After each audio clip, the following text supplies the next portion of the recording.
Avec vous, que la paix soit avec tous ceux qui me font l'aumône de leur temps précieux ce soir.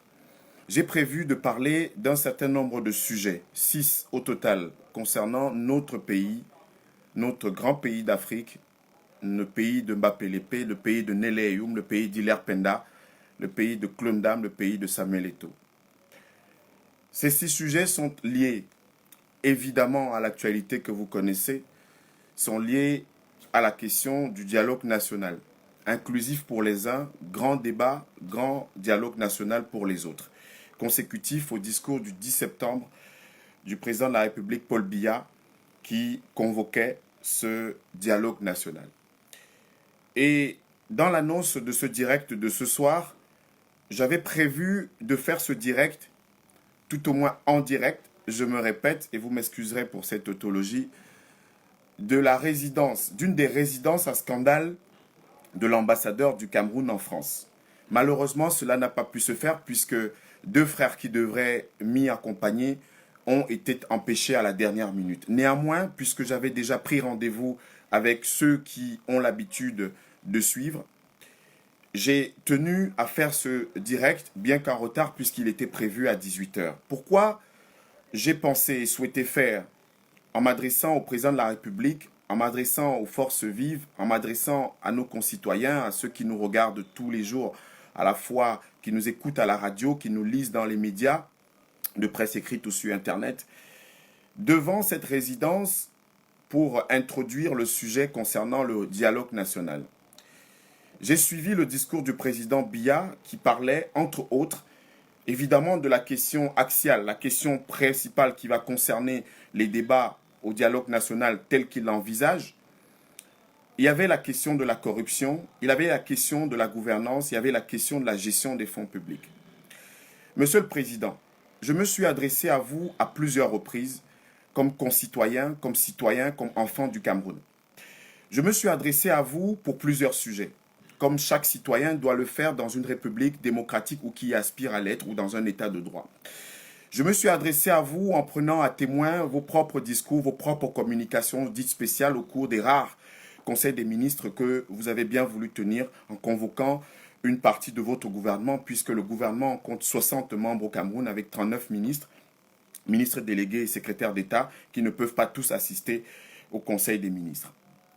Je me suis adressé à vous au même titre que les membres du Parlement, de la Chambre haute, le Sénat, et la Chambre basse, l'Assemblée nationale. 100 sénateurs et 180 députés, puisqu'au titre de la Constitution, leur rôle constitutionnel au sens de l'article 19 est de contrôler l'action gouvernementale, dont l'action de l'exécutif.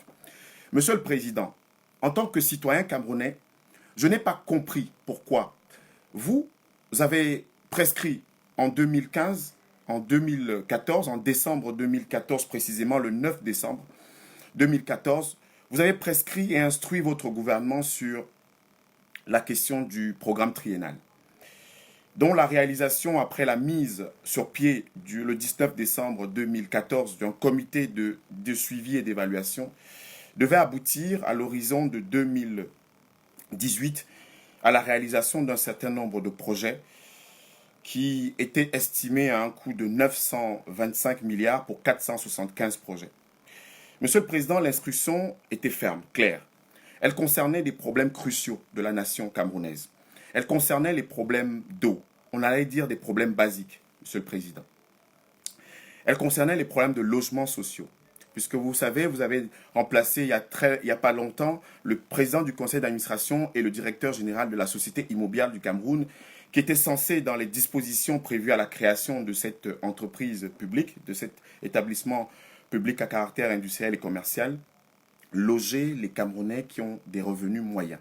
Ce qui n'est pas le cas puisque la SIC est devenue un organisme qui loge les Camerounais qui ont des moyens élevés et supérieurs.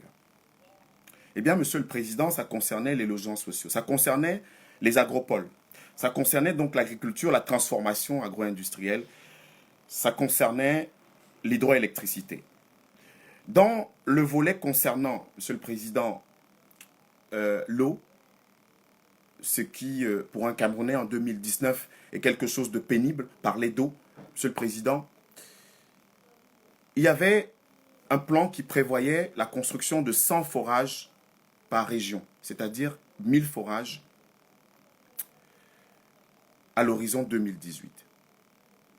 Il n'y a pas longtemps, 4 de nos enfants sont morts à Wobéré dans l'extrême nord par manque d'eau. Ils ont été ensevelis et couverts à mort pour l'éternité par des gravats. Parce qu'ils allaient à 4 km de leur village Wobéré chercher de l'eau. On était en 2019. 2019. Monsieur le Président, si cela avait été fait, ces enfants à Wobéré ne seraient pas morts. Ils auraient tout au moins continué à vivre, même dans des conditions déplorables de pauvreté et de misère. Ils auraient eu de l'eau. La région de l'extrême nord est un vivier électoral, c'est votre bastion. C'est l'un de votre bastions en dehors de votre sud natal. La région de l'extrême nord est celle qui pâtit de ce problème de manque d'eau. Parce que, dit-on dans la médecine, le seul remède contre le choléra, c'est l'eau potable. Celle dont on disait quelle est la vie dans les slogans de notre enfance. Les 100 forages, Monsieur le Président, qui étaient prévus, ne sont pas effectifs. Donc les 1000 forages qui devaient couvrir les 10 régions du Cameroun ne sont pas effectifs à ce jour. Aucune évaluation n'est faite. En interpellant les sénateurs, en interpellant les députés au sens de l'article 19 de la Constitution, c'était tout simplement que cela puisse être contrôlé, cela puisse être amendé et que cela puisse être fait à travers une commission parlementaire, sénatoriale ou de l'Assemblée nationale qui vérifierait l'effectivité de cette réalisation. Exit les 1000 forages. M. Gaston Elundwe Somba, qui est ministre en charge de l'eau et de l'énergie, avait, dans la réaction qui a suivi l'émotion populaire à la suite de la perte de ces 4 enfants du Cameroun, annoncé qu'un plan de 3200 forages allait être rapidement ou tout au moins immédiatement être mis en place. En veilleur, en citoyen alerté, en leader des réseaux sociaux, comme vous avez bien voulu nous appeler, eh bien, on est resté sur notre faim. Parce qu'on observe, on regarde. On ne sait pas si c'est effectif ou ce sera effectif. Mais en juger par ce qui s'est passé depuis 2015, depuis janvier 2015, puisque le ministre de l'économie de l'époque, M. Louis-Paul Motazé, avait déjà annoncé que des banques, Atlantic Bank, la Société Générale, avait provisionné pour 300 milliards de l'argent pour que les 925 milliards puissent être abondés et que l'ensemble des dispositions, l'ensemble des projets prévus dans le cadre de ce programme triennal puissent être exécutés. Lequel programme triennal n'avait d'explication ou de justification que parce que le document de stratégie pour la croissance et l'emploi, qui est le bréviaire de l'émergence pour le Cameroun, les objectifs n'étaient pas atteints. Je rappelle que les objectifs du document pour le document de stratégie pour la croissance et l'emploi étaient de réduire la pauvreté à un niveau socialement acceptable, d'atteindre le stade de pays à revenu intermédiaire de la tranche supérieure, d'atteindre le stade de pays, de nouveaux pays industrialisés, c'est-à-dire que 40% du PIB, donc la richesse qui est produite par tous les Camerounais de l'intérieur de la diaspora, soit équivalente à 40% du PIB dans l'industrie, la transformation industrielle. Nouveaux pays industrialisés comme la Malaisie, l'Indonésie, le Vietnam, les tigres et les dragons d'Asie. C'était l'un des objectifs phares du document de stratégie pour la croissance et l'emploi. Et le quatrième objectif, qui était un objectif à la fois symbolique, matriciel, c'était de faire un pays uni dans la diversité, un pays démocratique et uni dans sa diversité. Voilà les objectifs du DSCE. Et on a suivi le ministre Alamine Mey qui regrettait le fait que les objectifs du DSCE n'aient pas été atteints à 30%. Le JICAM, le groupement interpatronal du Cameroun, le patronat du Cameroun aussi a regretté, a fait son diagnostic pour constater que sur la trajectoire qui était fixée entre 5 et 7% de croissance, le Cameroun devrait effectivement les atteindre pour pouvoir espérer obtenir ses objectifs, donc entre 2009 et 2019. Et là, on est déjà en train de se projeter à 2027 puisque c'est le propos du ministre Alamine Mey. Donc nous n'avons pas sur le plan du DSCE, du document de stratégie pour la croissance et l'emploi, atteint les objectifs. C'est pourquoi le plan triennal a été mis en place pour booster, dit-on, la croissance, pour que les 5% de croissance puissent permettre à notre pays de rattraper à la fois le retard qui avait été accusé à la fin des années 80, la période de crise et de contre-choc pétrolier, et puis également se mettre en perspective pour l'horizon 2035, puisque c'est vous-même qui l'avez prescrit. L'eau, les 1000 forages ne sont pas effectifs. Les hôpitaux régionaux de référence, Monsieur le Président, que vous avez prescrit, instruit, les 8 hôpitaux régionaux de référence, puisqu'on supposait que Yaoundé et Douala avaient des hôpitaux de référence, les 8 hôpitaux de référence ne sont pas encore effectifs au sens du programme triennal 2015-2018, puisque nous sommes en 2019, nous sommes en septembre 2019. Les 1200 agropoles qui devaient être mis en place dans l'ensemble du territoire. Les agropoles, ce sont des pôles intégrés où la question du machinisme, on sait qu'au Cameroun, le directeur général du centre d'études et le développement du machinisme agricole est en place depuis 45 ans.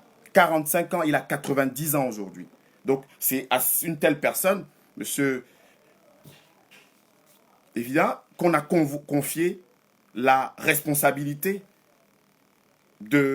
en plus du ministère de l'Agriculture, du machinisme agricole, du développement des agropoles, puisqu'on a vu avec l'usine de tracteurs des Bolova que c'était une chimère de plus. Voilà les données concernant les agropoles, Monsieur le Président. Il y a la question du barrage de Bini par Warak, également qui devait permettre à ces populations, justement de l'extrême nord, de bénéficier de l'hydroélectricité pour leurs activités agro-pastorales et tout au moins améliorer leur niveau de vie. Cela n'a pas encore été effectif. Les 800 logements sociaux qui devaient être construits, on attend l'évaluation puisque, que ce soit à Olembe ou dans un certain nombre d'endroits de notre pays, on constate qu'il y a des logements qui sont construits. Le bilan n'étant pas encore fait. C'est pour cette raison que, Monsieur le Président, je me suis étonné en tant que citoyen de ce pays d'Afrique, en tant que citoyen du pays de Bernard Follon, de Vroumsia Tinaï, de ce que, à un moment de l'histoire de notre pays, puisque gouverner, c'est à la fois prévoir et non plus simplement revoir, on aurait pu, en parlant de bonne gouvernance, sur ce segment, on aurait pu tout au moins en dire un mot, puisque nous sommes en 2019. Et en parlant de ce programme triennal, je parle également du budget d'investissement public qui est exécuté à moins de 40%. Que ce soit le budget d'investissement public sur les ressources internes du Cameroun, 722 milliards, ou que ce soit le budget d'investissement public qui est sur les ressources extérieures de 770 milliards. Il est exécuté à moins de 40% depuis de très très longues années. Et ces budgets d'investissement public concernent l'essentiel de la vie des Camerounais. L'essentiel de la vie des Camerounais, c'est à Touboro, dans un arrondissement de la région du Nord Cameroun. La région du Nord à Touboro, c'est un arrondissement d'une centaine de villages. Et un reportage de la chaîne Canal 2 nous a fait voir la réalité de Touboro à la rentrée dernière. À Touboro, les écoles sont sur le papier, mais elles ne sont pas effectives sur le terrain puisqu'on a vu que des parents d'élèves s'échinaient à transformer des hangars pour les ânes, pour les chevaux, pour les bœufs, pour les vaches en salle de classe. S'échinaient à mettre de la paille sur les toitures qui n'en sont que de nom. À Touboro, dans le nord, aussi un endroit où vous partagez désormais le bastion avec l'Union nationale pour la démocratie et le progrès, l'UNDP. Dans le cadre justement de l'exécution de ce budget d'investissement public, puisque dans le tableau des opérations financières de l'État, de la dernière loi des finances qui fixe le budget de l'État annuellement, eh bien, ces constructions d'écoles, cet entretien des bâtiments et services publics est prévu. Alors, qu'est-ce qui fait que le budget d'investissement public, celui sur les ressources internes de 722 milliards, ne soit exécuté qu'à 30% et celui sur les ressources extérieures ne soit exécuté qu'à de 776 milliards à moins de 40%. Il y a des explications à cela. Les explications sont liées à la corruption parce qu'il y a des gestionnaires publics qui ont du mal à signer des documents pour lesquels ils ne contrôlent pas toute la chaîne de dépenses. On le sait pour le budget qui ressort, la partie du budget d'investissement public qui ressort des ressources extérieures, donc des 776 milliards. J'ai corrélé ça avec la question du programme triennal. Parce que c'est une question importante. Une question importante parce que les Camerounais sont concernés dans leur quotidien. L'eau, l'électricité et l'école. Pour le cas de Touboro. Et puis d'autres cas, à 20 km de Yaoundé, à moins de 10 km de Douala. Regardez l'État. Et ces questions, on doit les adresser parce qu'elles font partie des raisins de la colère, Monsieur le Président. Les raisins de la colère de nos frères et sœurs du nord-ouest, sud-ouest, ce qu'on appelle communément la partie anglophone du pays, pour lesquels vous avez choisi d'axer principalement le dialogue national. Les raisins de la colère viennent de là. Les raisins de la colère, Monsieur le Président, excusez-moi, viennent aussi d'une situation où les gestionnaires publics, vos collaborateurs, prennent des aises avec ce qui concerne l'État. À l'entame de cette vidéo en direct, je me suis littéralement excusé du fait que je n'ai pas fait ce direct comme prévu devant cette résidence de Saint-Maur-des-Fossés en région parisienne. J'avais prévu de le faire là-bas pour faire un bilan de cette enquête que je mène depuis 2 ans sur ce scandale retentissant et qui est assourdissant des résidences de l'ambassadeur du Cameroun en France. Pendant que, Monsieur le Président, vous convoquez un Conseil des ministres pour que 800 logements sociaux soient construits, pour que 1000 forages soient construits à travers la République, pour que 8 hôpitaux généraux de référence soient construits dans 8 capitales régionales à l'exception de Yaoundé et Douala, pour qu'il y ait 1200 agropoles, pour qu'il y ait un barrage à Bini par Warak. Pendant que vous faites cela, il y a des dépenses qui se font de manière absolument irrationnelle, de manière absolument scandaleuse, de manière absolument inattendue. Ces dépenses, c'est quoi? Monsieur le Président, à Paris, que vous connaissez très bien, un pays où vous avez fait vos études, un pays auquel vous êtes lié, dans un pourtour de 20 km, il y a 4 résidences pour un seul ambassadeur. 4 résidences pour un seul ambassadeur. Ni les États-Unis, ni la Chine, ni l'Allemagne, ni le Japon, ni la France, ni le Canada, ni l'Angleterre, ni l'Italie, je veux parler des 10 premières puissances mondiales, n'ont de telles performances, entre guillemets, pour être ironique. Le Cameroun seul, 100e économie mondiale, avec un PIB qui tourne entre 34 et 36 milliards de dollars, le Cameroun se permet, à Paris, pays dans lequel nous recherchons continuellement des ressources, puisque l'aide publique au développement, la France est le premier partenaire en matière d'aide publique au développement au Cameroun. La France, dans le cadre du C2D, le contrat des endettements développement, a allégé une partie de la dette, effacé une autre pour près de 600 milliards, avec 200 milliards aujourd'hui qui permettent de réaliser un certain nombre de projets. Le détail, on ne peut pas être exhaustif. On vient chercher de l'argent en France, à l'Agence française de développement qui appuie désormais le ministère des Relations extérieures dans le cadre du Dias Invest, puisque les Camerounais de la diaspora qui veulent investir, qui veulent être accompagnés, qui veulent être aidés, bénéficient d'un programme qui va monter certainement en régime, mais qui est dans ses prolégomènes, dont ses débuts, et qui est financé par l'Agence française de développement.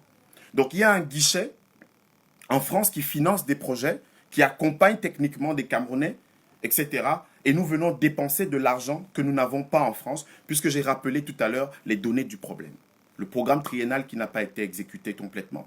Et puis, un certain nombre de projets liés au budget d'investissement public et sur ressources internes et sur ressources externes. Concernant l'école, concernant l'eau, concernant l'électricité, concernant des problèmes de base. Problèmes qui touchent le Camerounais moyen.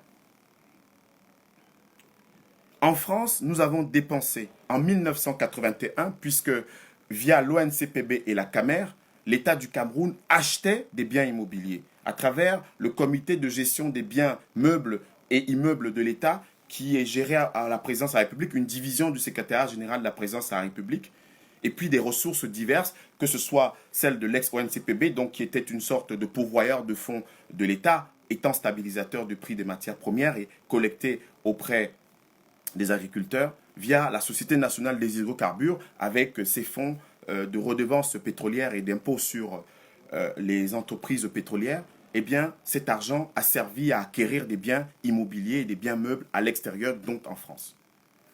Une résidence a été achetée, donc, à cette époque. Elle est à Neuilly, au 8 Villa Maillot. La résidence de Neuilly, au 8 Villa Maillot, elle était censée abriter l'ambassadeur du Cameroun en France. Plusieurs ambassadeurs l'ont occupée jusqu'à l'ambassadeur Bilo Antang. Des travaux ont été engagés dans cette résidence à partir de 2003 et se sont achevés en 2005. L'ambassadeur Bilo Antang, de regretter mémoire, est allé vivre à l'hôtel. En allant vivre à l'hôtel, attendant effectivement que la résidence soit achevée. Cette résidence achevée, votre épouse, Madame Chantal Biya, a choisi pour le lustre, pour la beauté de ce lieu, que ce serait une résidence, un pied-à-terre pour la famille présidentielle. Et l'ambassadeur était donc obligé d'être à l'hôtel où il est resté après un petit moment, où il a été remplacé donc comme ambassadeur du Cameroun en France par M. Mbela Mbela à partir de 2006. M. Mbela Mbela est arrivé en France en 2006, après le Japon, où il était en poste à Tokyo. M. Mbela Mbela, ambassadeur extraordinaire et plénipotentiaire en France, a présenté ses lettres de créance en 2007. Et quelques temps après, l'année d'après, en 2008, une commission présidée par Mme Fotso, comprenant un certain nombre de représentants du ministère des Domaines et d'un certain nombre de départements ministériels, une commission a procédé à l'achat en France, au Canada, de 2 résidences pour l'ambassadeur du Cameroun. Cette résidence a coûté à l'État du Cameroun 4,3 millions d'euros. 4,3 millions d'euros, 3 milliards de francs CFA. M. Bella l'a habité de 2008 à 2015, octobre 2015, date à laquelle il a été appelé au gouvernement puisque vous l'avez nommé ministre des Relations extérieures. Cette résidence coûte entre 30 et 50 000 euros d'entretien par an, c'est-à-dire entre 20 et 30 millions de francs CFA par an en termes d'entretien. En 2016, vous avez nommé un nouvel ambassadeur en France, M. Samuel Vandoayolo, après son séjour au Gabon à Libreville.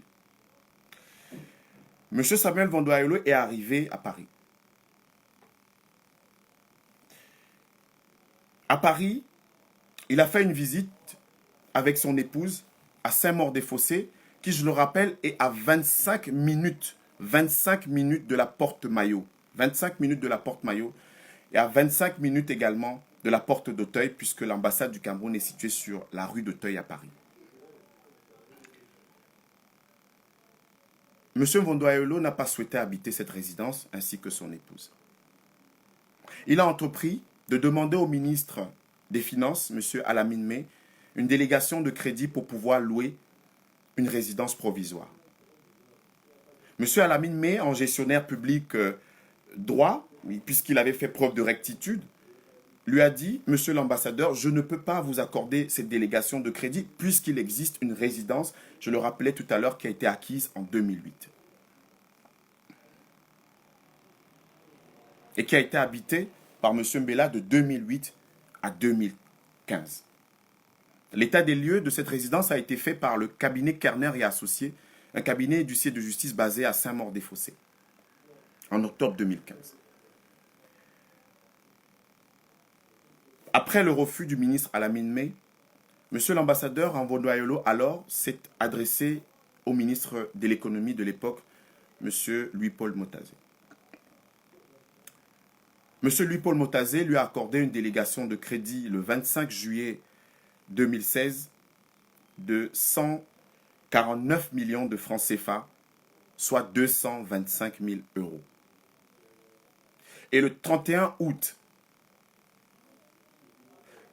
2016, une autre délégation de crédit va être accordée de 295 millions pour prise en charge et équipement de la résidence provisoire de l'ambassadeur du Cameroun en France. La première délégation de signature était destinée à la prise en charge de la résidence provisoire puisque une caution de 28 000 euros était exigée par le bailleur, M. Valentin, qui travaille avec l'agence Barnès et associés.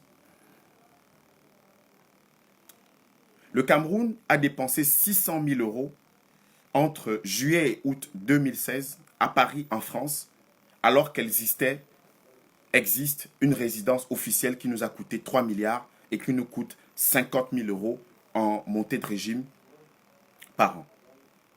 Notre pays, Monsieur le Président, qui emprunte à la France, notre pays qui bénéficie de l'aide publique au développement de la France, notre pays qui bénéficie des accords et puis des concours de l'Agence française de développement, est venu dépenser 600 000 euros en région parisienne pour un caprice. Alors même que j'ai cité les cas de Touboro et bien d'autres tout à l'heure.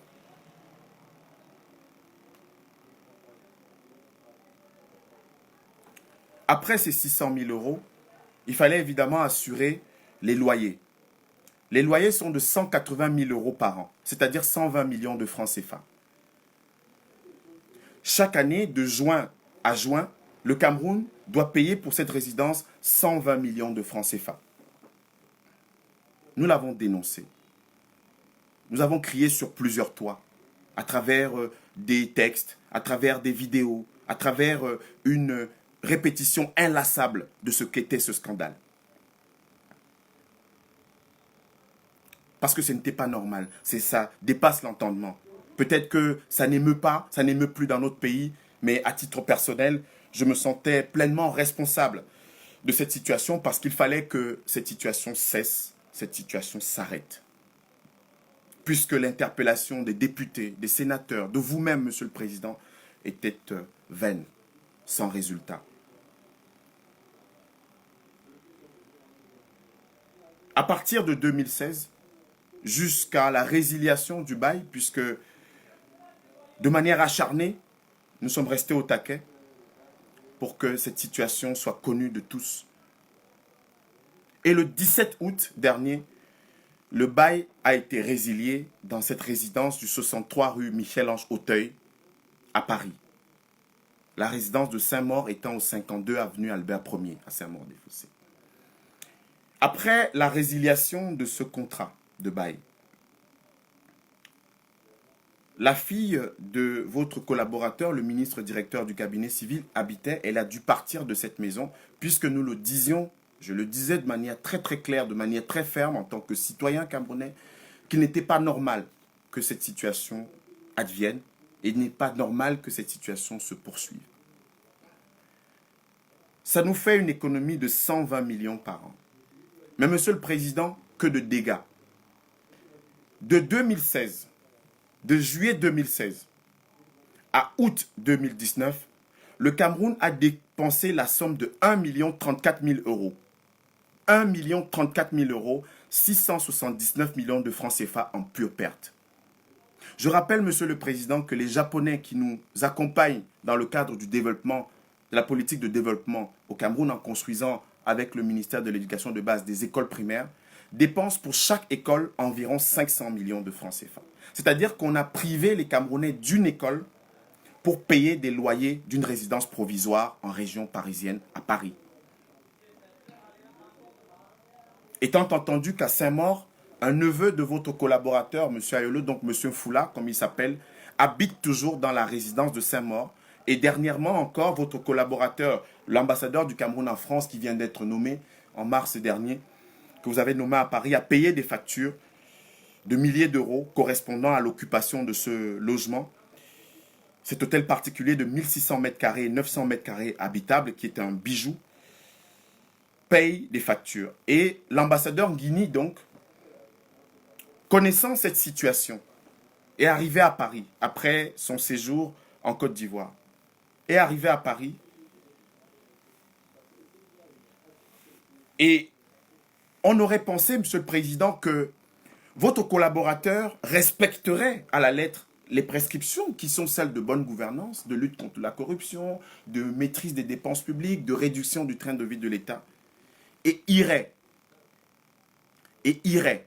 vivre dans la résidence que nous, Camerounais, avions achetée, les efforts que nous avons consentis pour qu'un ambassadeur soit logé de manière décente. Je rappelle qu'à Paris, en France, quand le président Donald Trump, de la première puissance mondiale, arrive, il séjourne à la résidence officielle de l'ambassadeur des États-Unis. Donald Trump, le président des États-Unis, c'est-à-dire la première puissance mondiale, 15 000 milliards de dollars de PIB. Le Cameroun en a 34 milliards et est la 100e économie mondiale. Donc le Cameroun dépense plus d'argent que les États-Unis, la France, la Chine, le Japon et les 10 pays industrialisés, les 10 pays les plus riches réunis. Voilà les données du problème, les raisins de la colère camerounaise, Monsieur le Président. Les raisins de la colère camerounaise ne sont pas les leaders spontanés des réseaux sociaux, ne sont pas les oiseaux de mauvais augure, ne sont pas les apprentis sorciers. Les raisins de la colère camerounaise ne sont pas ceux qui déstabilisent de façon imaginaire le Cameroun. Les raisins de la colère sont là. Parce que imaginez qu'à Batibo, à Manfé, à Kumba, à Tiko, à Oku, 679 millions de francs CFA aient été dépensés pour des écoles. 679 millions de francs CFA, 1 34 000 euros aient été dépensés pour la santé. 679 millions de francs CFA aient été dépensés pour améliorer de manière générale les conditions de vie, pour accompagner les agriculteurs, pour accompagner les créateurs, pour accompagner ces jeunes de Boya qui ont fait la Silicon Valley camerounaise. Monsieur le Président, ces enfants qui créent des applications, qui travaillent avec des firmes aux États-Unis, en Inde, n'ont pas un seul centime de soutien public, n'ont pas un seul franc CFA de soutien de l'État du Cameroun, n'ont pas un seul euro de soutien de notre pays. Pendant ce temps, à Saint-Maur-des-Fossés, le Cameroun paye des factures. Au 63 rue Michel-Ange Auteuil, on a dépensé 1 34 000 euros en 3 ans en pure perte. Voilà des raisins de la colère de notre pays, dans notre pays, de vos concitoyens. Et j'aurais pu, en tant que Camerounais de la diaspora, qui n'en démérite pas, puisque je fais partie de ceux qui, puisqu'on se connaît en détail au Cameroun aujourd'hui, il y a beaucoup de gens qui font du bruit, du grabuge, montent les enchères pour participer au dialogue national. On aurait pu faire tout au moins les salam alek, on aurait pu se taire, on aurait pu arrondir les angles pour pouvoir être invité au dialogue national, ou pouvoir être invité. Mais non, Monsieur le Président, nous sommes dans un moment grave, nous sommes dans un moment dramatique de l'histoire de notre pays où l'intérêt personnel ne compte pas. Où c'est la question de l'intérêt collectif qu'il faut mettre en avant. Et donc tous ceux qui font la danse du ventre, les pieds de grue, ils savent très bien qui est qui, à la fois dans la diaspora et dans notre pays. On sait très bien qui on doit inviter dans un dialogue national au Cameroun. On connaît les Camerounais, on connaît leurs compétences, on connaît leurs engagements, on sait ceux qui se taisent, on sait ceux qui ferment leur gueule, on sait ceux qui ne parlent pas, on sait ceux qui, Monsieur le Président, sont en train de vous youyouter au soir de votre discours et qui ne parlent jamais des 2000 morts de Bamenda et de Boya, et qui ne parle jamais des 500 000 déplacés de Bamenda et de Boya, qui ne parle jamais des 50 000 réfugiés. On les connaît, ces Camerounais. On les connaît. On connaît les Camerounais qui, au soir du 17 septembre, exultaient, pointaient, indexaient les autres Camerounais. On les connaît. On connaît les Camerounais qui ne s'occupent que de leur ventre, de leurs intérêts. Donc on aurait pu faire la même chose. Mais nous avons un devoir. Nous avons un devoir de vérité. Nous avons des exigences vis-à-vis de nous-mêmes. Nous pouvons avoir des amis. Nous pouvons être considérés par les rois, les monarques, les chefs, les princes, les ministres. Mais ce n'est pas le plus important. Nous pouvons être à tuer à toi avec un ambassadeur, avec un consul, avec un vice-consul. Mais le plus important n'est pas cela. Le plus important, c'est le Cameroun. Le Cameroun au cœur de l'Afrique. Le Cameroun pour l'Afrique. Et non d'être celui qui apparaîtrait le plus beau, celui qui mènerait le plus large pour pouvoir flatter. Il faut vous dire la vérité, Monsieur le Président. Quand je me suis adressé à Sa Majesté le roi des Bamoun, Monsieur Ibrahim Bomonjoya, beaucoup s'en sont offusqués, notamment de mon ethnie, l'ethnie Bamoun. Et je leur ai dit que M. Momo Ndoye est sénateur de la République du Cameroun. Et à ce titre, il a un rôle constitutionnel de contrôle de l'action du gouvernement, de l'action de l'exécutif.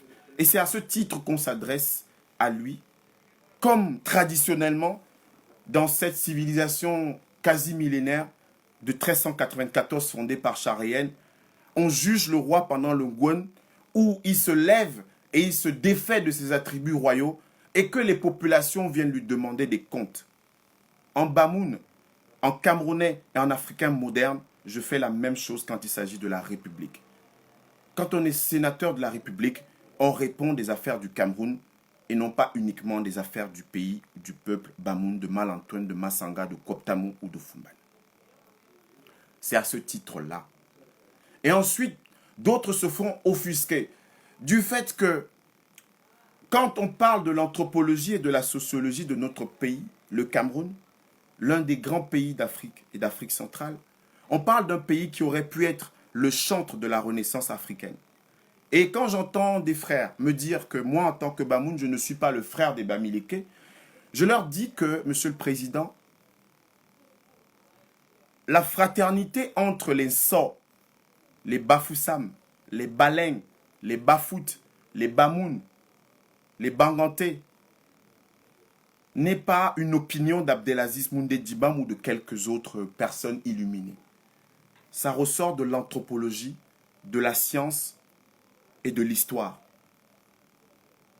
Joseph Marie Somba, Valère Épée, Cyril Bienvenu Bella, Ndja Senjoya Aboubakar, professeur Ndjema, des grands historiens camerounais, des grands anthropologues camerounais, Eno Belinga qui a fait ce travail, partie de sa géologie dont il est spécialiste, pour migrer vers ce domaine de l'anthropologie et de la valorisation du patrimoine. Ils nous ont raconté notre pays.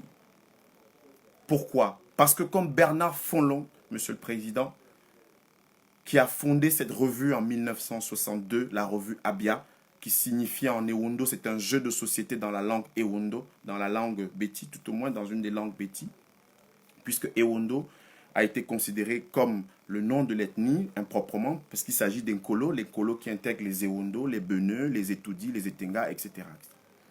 Il a donc choisi d'intituler sa revue bilingue, en français et en anglais, Abia. Parce que comme Ebou Bouléaga Fabien, il pensait qu'il y avait une phase intermédiaire pour dépasser nos héritages coloniaux, les intégrer, les interroger, les confronter, et puis surtout les sublimer, les dépasser. C'était le sens de la revue Abia. Bernard Fonlon, qui était issu justement de ce Southern Cameroun, qui a rejoint le Cameroun en 1961 dans le cadre de la réunification. C'était un grand ministre, c'était un des plus grands ministres de l'histoire du Cameroun, un grand intellectuel, qui travaillait avec Vroom Siatinaï et d'autres dans le cadre de cette revue.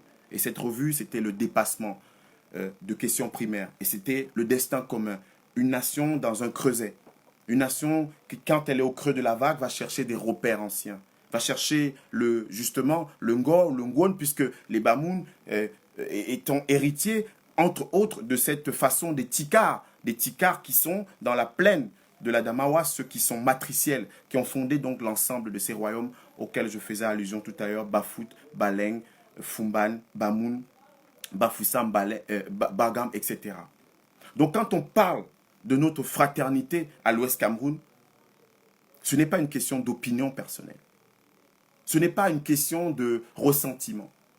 C'est que quand on est dans un pays, quand on est dans une nation, on essaye de trouver des ponts, pas de lever des murs. Et les passerelles sont celles qu'avaient fondées nos ancêtres au Cameroun, au cœur de l'Afrique centrale, au cœur de l'Afrique. Et que la fraternité entre les Bamoun et les Bamileke n'est pas une question d'opinion personnelle, elle est une question qui relève de notre histoire, de notre anthropologie. Et le deuxième argument qu'on me brandissait était lié au fait que ça empêcherait les Bamoun d'avoir une région à eux, propre, au sens de ce qui se faisait à l'époque française.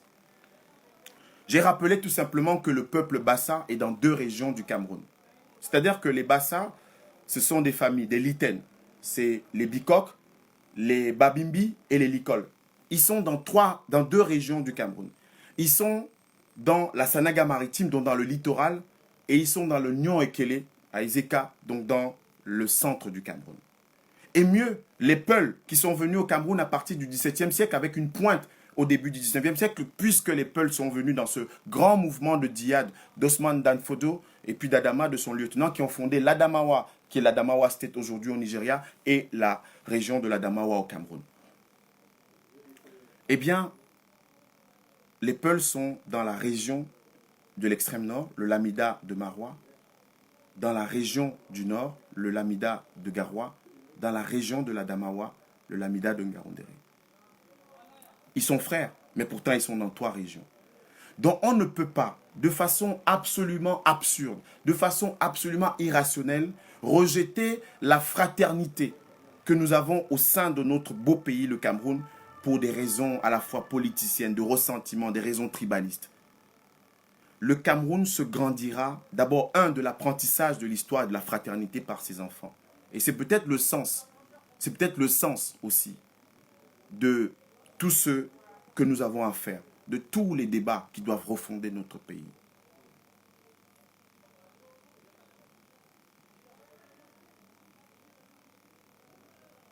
Je parlais donc de ces questions essentielles. Parce qu'il fallait que le choix qui était le mien ce soir de faire cette vidéo en direct devant cette résidence à scandale de l'ambassadeur du Cameroun en France, eh bien, il fallait que ce soit expliqué. Parce que l'interpellation vous a été faite de manière régulière depuis 2 ans. L'interpellation a été faite aux députés, aux sénateurs de manière régulière il y a 2 ans. J'évoquais tout à l'heure le cas du sénateur du Noun, Sa Majesté Ibrahim Bomonjoya. Et à l'ambassadeur Nguini, nous continuons de dire, et en vous interpellant, Monsieur le Président, qu'un ambassadeur n'a pas le droit de vivre à l'hôtel à 600 € par jour et aller prendre un appartement à près de 6 000 € par mois quand il existe une résidence qui a coûté aux Camerounais 3 milliards. Nous le disons respectueusement, nous le disons humblement. Et c'est une situation qu'il faut absolument régler. Je rappelais tout à l'heure que c'était une demi-satisfaction de voir la fille du ministre directeur du cabinet civil sortir de la résidence du 63 rue Michel Ange-Teuth, puisque je n'ai cessé de le rappeler, d'interpeller ce sujet. Il y a eu une annonce avec un huissier qui s'est rendu au 52 avenue Albert Ier à Saint-Maur pour vérifier si ce logement était occupé, puisque les confrères de Jeune Afrique avaient repris l'information selon laquelle cette résidence était louée à Airbnb à des Chinois et à des Suédois, ce qui était un sacrilège supplémentaire. Donc voilà pour ce qui concerne cette question.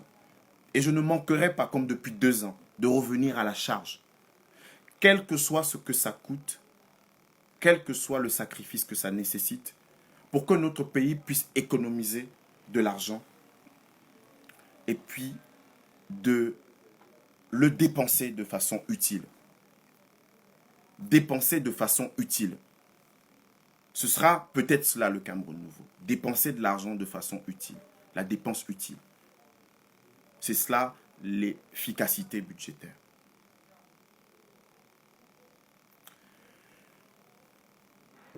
Dans cette vidéo, j'avais prévu de parler du rôle de la France dans la crise anglophone. Parce que j'étais très étonné de voir que la France fait partie des pays qui ont appelé au dialogue national au Cameroun. La France fait partie des pays dont le président Macron et le ministre Jean-Yves Le Drian ont appelé de manière instante à ce que le Cameroun puisse, les Camerounais puissent s'accorder et qu'une solution du type dialogue, concertation soit trouvée dans le cadre de la crise anglophone. Je m'attendais, en tant que fils de l'Afrique, en tant que fils du Cameroun préoccupé par les questions historiques, mémorielles et structurelles, je m'attendais à ce que la France soit le premier pays à faire profil bas dans cette question. Le premier pays. Pourquoi? Parce que les Camerounais doivent et devraient le savoir. Il n'y a pas d'exploitation pétrolière. Il n'y a pas de découverte du gisement et du potentiel minier Il n'y a pas de découverte de ce que représente le bassin de Rio del Rey, c'est-à-dire au large de Limbe, de Diane River, chez le vice-président du SDF, M. Joshua Oshie. Il n'y a pas cela sans la France. Je m'explique. En 1949, la France installe au Cameroun la Société pétrolière d'Afrique équatoriale française, la SPAEF. Et en 1951, la France, après qu'un journaliste français ait exulté sur les antennes de la radio publique sur la découverte chez nous, au Cameroun, au pays d'Oumniobé, en 1946-47, de vastes gisements pétroliers. Parce que notre pays fait partie, justement, pour ceux qui maîtrisent ces matières scientifiques, de la plupart de ces zones du delta du Niger, des bassins aurifères sédimentaires de l'Afrique de l'Ouest, et puis également de ces rifts qu'il y a en Afrique australe et en Afrique centrale. Donc nous avons deux bassins sédimentaires. Le bassin sédimentaire côtier et les bassins qui sont situés dans d'autres zones onshore du Cameroun. Dans ces bassins sédimentaires côtiers, il y a celui du bassin de Rio del Rey et de Douala-Kribi-Campo. Le bassin de Rio del Rey, c'est celui qui se retrouve en zone anglophone, dans le nord-ouest-sud-ouest du Cameroun, c'est-à-dire au large de Limbe-Bakassi, avec des champs qui étaient des champs exploitables à cette époque-là, et des gens qui sont devenus des champs matures aujourd'hui. Le bassin de Rio del Rey, qui est un bassin important dans l'exploitation pétrolière camerounaise, est un bassin de 7000 km². 7000 km², c'est-à-dire l'équivalent du département du Noun. 7000 km². Et ces 7000 km² font l'objet de permis d'exploration ou de permis d'exploitation exclusive, de concessions exclusives ou partagées, et sont gérés par la Société nationale des hydrocarbures. Mais en 1947, quand l'exploration pétrolière commence officiellement au Cameroun, eh bien, tout cela est déjà établi sur environ 100 000 km². Et la zone d'exploitation qui comprend Douala-Kribi-Campo et puis le bassin de Rio del Rey est de 38 000 km². Les commissaires et hauts commissaires français successifs au Cameroun se sont occupés, ainsi que le gouverneur d'AEF, de cette question. Ils se sont occupés doublement de la question camerounaise. La première, c'est que dans le processus de ces lois, constitutions, qui n'ont jamais été approuvées par les Camerounais, il y avait le statut du 20 juillet 1922 qui transformait l'invasion franco-britannique de 1914-1916 en mandat de la Société des Nations accordé à la France et à la Grande-Bretagne. Le statut du 20 juillet 1922. La France, avec ses différents gouverneurs, de Joseph Emmerich à partir de 1916 à Xavier Antoine Thoré en 1959, s'est aussi occupé de cette question. Et voilà que ceux qui étaient en charge des questions stratégiques, que ce soit à la rue Oudinot, à la rue Monsieur ou à la rue de l'Élysée, aux deux rues de l'Élysée à Paris, ceux qui s'occupaient des questions d'intelligence, des questions stratégiques, des questions politiques, se sont focalisés sur cette question. Il y a, pour ceux qui veulent approfondir les recherches, des documents qui sont disponibles aujourd'hui au musée des archives de l'armée française.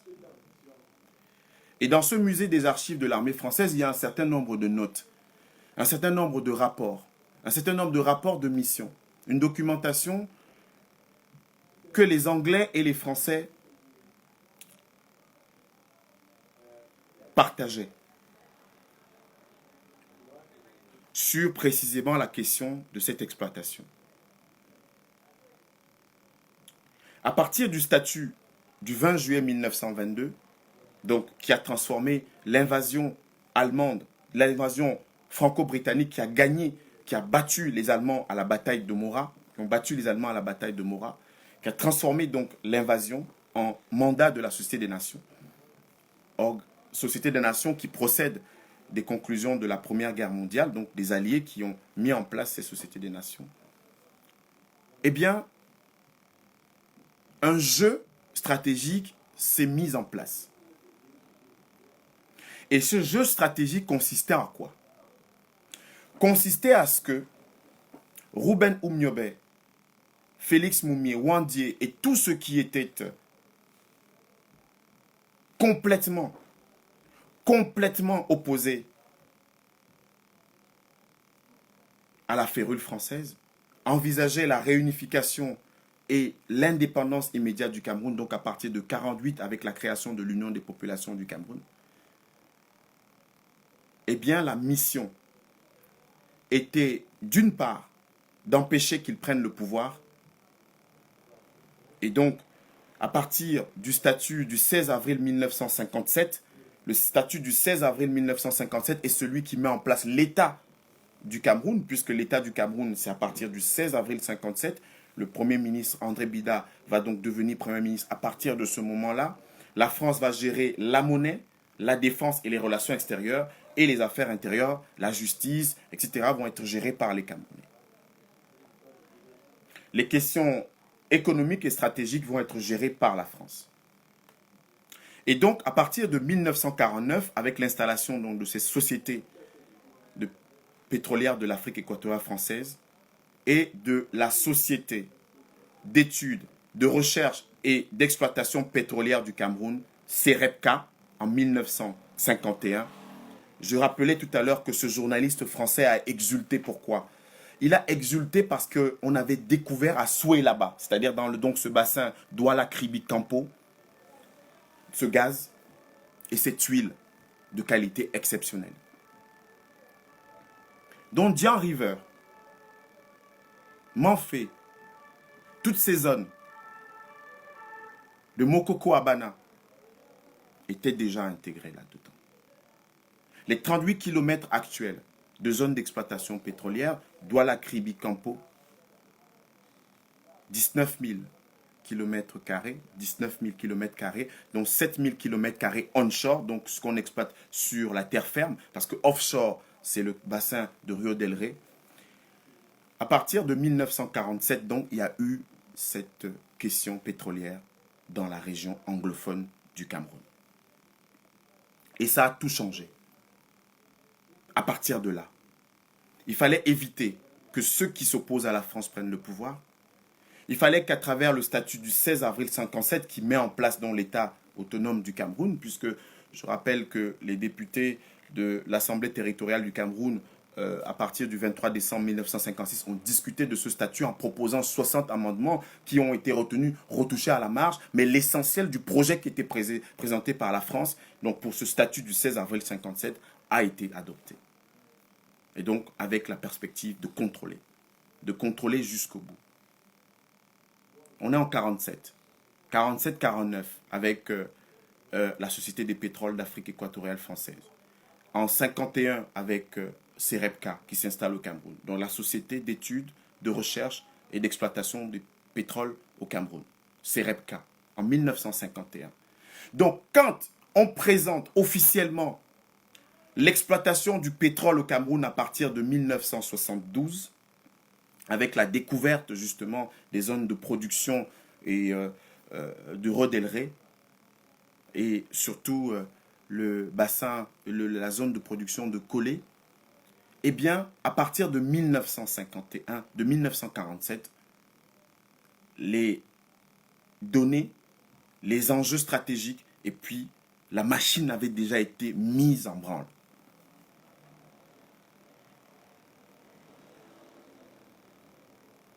La machine avait déjà été mise en branle. Et les Camerounais étaient des spectateurs ignorants. C'est comme si vous allez au théâtre, on joue devant vous, mais c'est un théâtre d'ombre qui est le plus important. Ce sont les ombres qui sont les plus importantes à regarder. Donc derrière la question des statuts, celui de 1922, du 20 juillet 1922, celui du 16 avril 1957, et puis également, il y a un statut qui a découlé des accords de tutelle de 1946 parce que le Cameroun, après la création de l'Organisation des Nations Unies, devient un État sous tutelle, donc de l'ONU, et qui est confié à la France et à la Grande-Bretagne.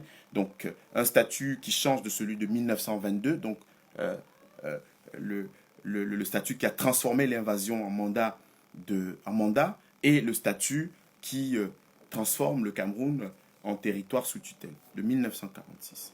Donc le 16 avril 57, cette question est déjà très très bien gérée par les Français qui, à travers des notes aujourd'hui qui sont déclassifiées, et un certain nombre de travail souterrain, puisque c'est ce qu'ils font essentiellement, ils s'occupent de leurs intérêts, y compris dans un certain nombre d'instances actuelles. À partir de ce moment-là, tout est sous contrôle.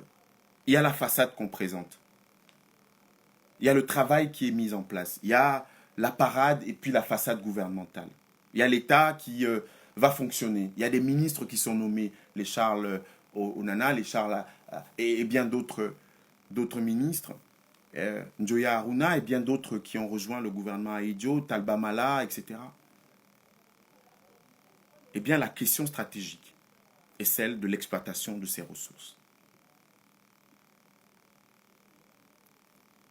1947, l'exploitation, l'exploration. 1949, la Société des pétroles d'Afrique équatoriale française. 1951, l'installation de Serebka. On annonce la production pétrolière 20 ans après, alors que les choses ont déjà commencé, alors que ça se fait, alors qu'on pompe du pétrole, alors qu'on prend déjà de la terre, alors qu'on prend déjà des entrailles du Cameroun.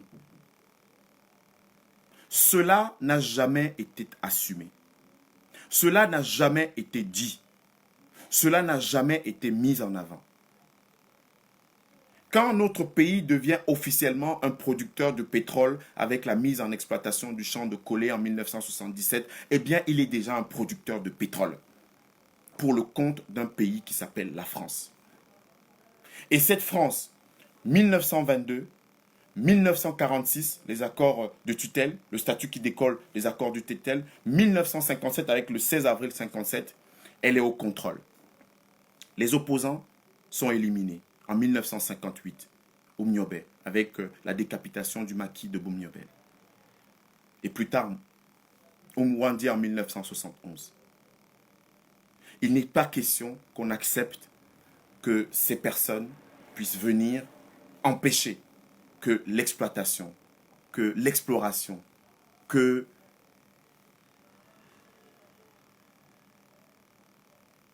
la mise en exploitation de ces ressources pétrolières soit effective.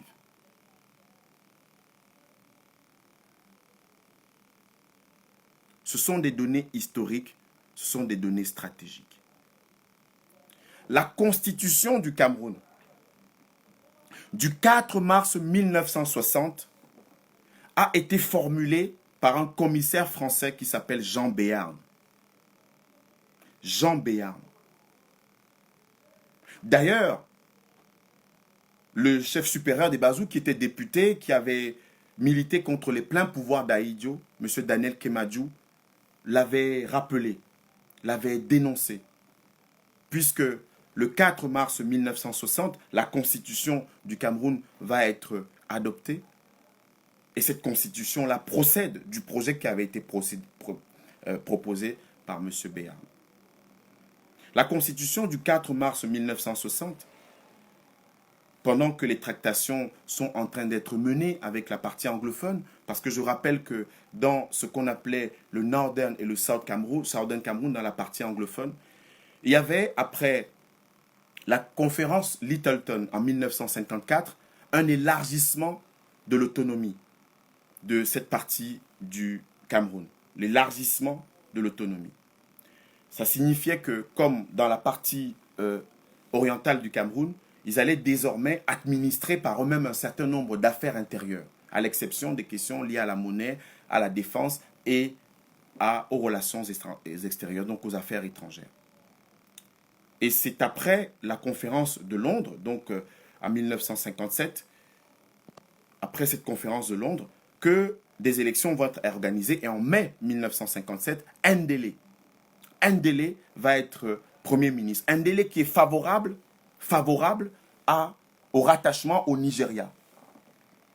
C'est 2 ans après, en 1959, que John Goufoncha, qui est favorable, donc leader du Southern Cameroun, est favorable au rattachement au Cameroun.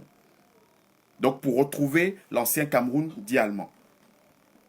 Ce Cameroun allemand qui avait 700 000 km², je rappelle, et que ce Cameroun dont on parle aujourd'hui avait moins de 30 000 km², puisque les deux régions du sud-ouest et du nord-ouest, c'est 38 000 km², plus celle du Northern Cameroun, qui était une région beaucoup plus grande, qui allait au-delà de 100 000 km².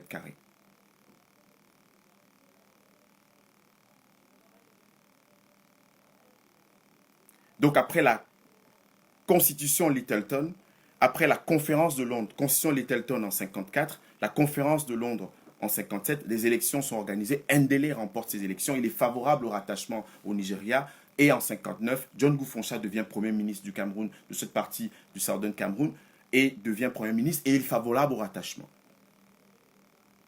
Quand en 1961, le 11 février, ce référendum est proposé à ces citoyens camerounais de l'époque, à ces Camerounais de l'époque, eh bien, le Northern Cameroun a 60% choisi le rattachement au Nigeria. Et le Southern Cameroun a 70% choisi le rattachement au Cameroun. Vous connaissez un peu la polémique. La polémique au Nigeria, où le président, le vice-président, l'ancien vice-président Atiku Abubakar est considéré comme Camerounais. C'est-à-dire qu'il a été vice-président d'un président au Nigeria, de vice-président au Nigeria, autant pour moi. Et quand il se présente, il veut se présenter contre Buhari, on estime qu'il est camerounais. Ça procède de cette époque-là, puisque Atiku Abubakar fait partie de ces territoires qui étaient dans le Northern Cameroun, qui a rejoint le Nigeria à partir du 11 février 1961. Donc des populations Fulani, des populations qui sont rattachées à certaines du sud-ouest et du nord-ouest au Cameroun aujourd'hui. Donc lui, il était plutôt un Fulani, c'est-à-dire un Peul. Voilà les données de l'histoire. Le 11 février 1961. Donc il y a ce référendum, Northern Cameroun, 60% qui rejoignent le Nigeria, et Southern Cameroun, 70%. 70% qui rejoint le Cameroun. Avec John Goufoncha qui est volontariste. Et cette bataille qu'il a réussi à gagner avec Tandem Mouna contre Ndélé. Avec ceux qui veulent rejoindre leurs frères. Je rappelais tout à l'heure que les Bamoun, les Bansor, les Bafout, les Bafoussam, les Banganté, justement, constituent, justement, dans ces Grassfields, ces peuples qui ont été fondés comme royaume par les Tikars.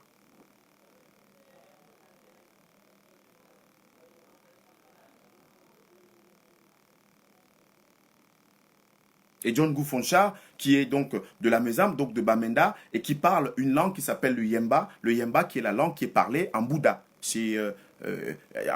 dans le département des Bamboutos. Et donc Goufoncha est donc favorable à cela, et il le fait. En juillet, le 17 juillet 1961, la conférence de Fumban va se tenir. Et la conférence de Fumban est suivie de bout en bout par les conseillers français. Elle est suivie de bout en bout par les conseillers français, qui ont déjà informé le Premier ministre qui était Ahidjo, après Bida Ahidjo, qui avait déjà informé et qui travaillait déjà avec le président Ahidjo sur cette question de l'exploitation pétrolière et minière. Les documents sont là. Les faits de l'histoire sont consacrés et sacrés. Et les conseillers français, d'ailleurs, il y a une lettre, à un moment, je pense que sur les réseaux sociaux, cette lettre a circulé. Les notes que les Français adressaient aux Britanniques sur cette question-là. Sur une entente. Parce que les Français en Algérie, les Français en Océanie avaient déjà conceptualisé la question de l'indépendance énergétique. Avec effectivement le nucléaire, le pétrole, le gaz. Je rappelais tout à l'heure Douala Kribi Campo pour le gaz et le pétrole et Rio del Rey, c'est-à-dire Limbe, Kolé, Ndian, Bakassi pour le pétrole essentiellement. Une zone de 7000 km² d'exploitation, Rio del Rey, et une zone de 19 000 km pour Douala Kribi Campo. Tout cela a été documenté.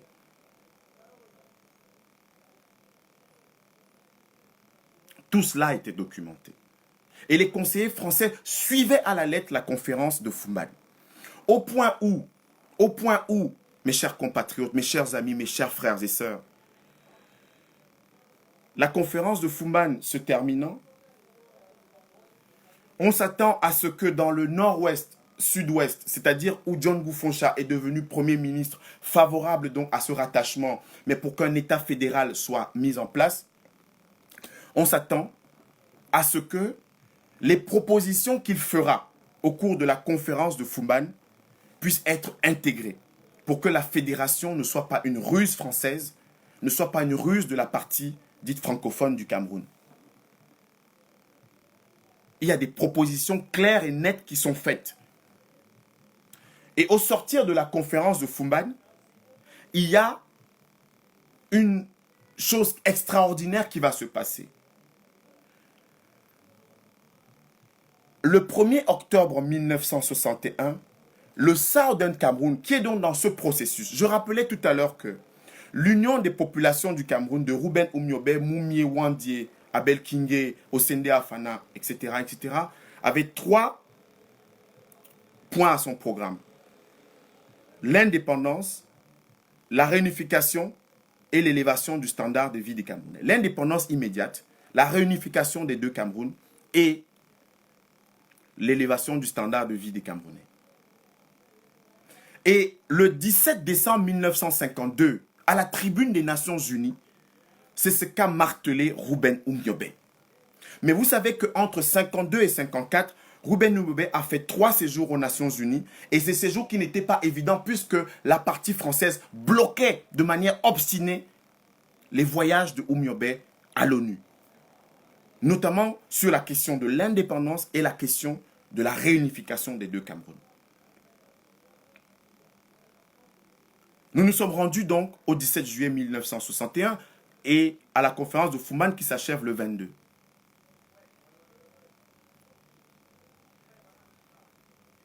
Et au lieu d'attendre que la partie de nos frères anglophones, donc du nord-ouest et du sud-ouest, donc par le mécanisme technique où ils prennent leur indépendance, ils se rattachent donc dans le cadre d'une fédération pour former ce Cameroun-là, eh bien, la constitution du 4 mars 1960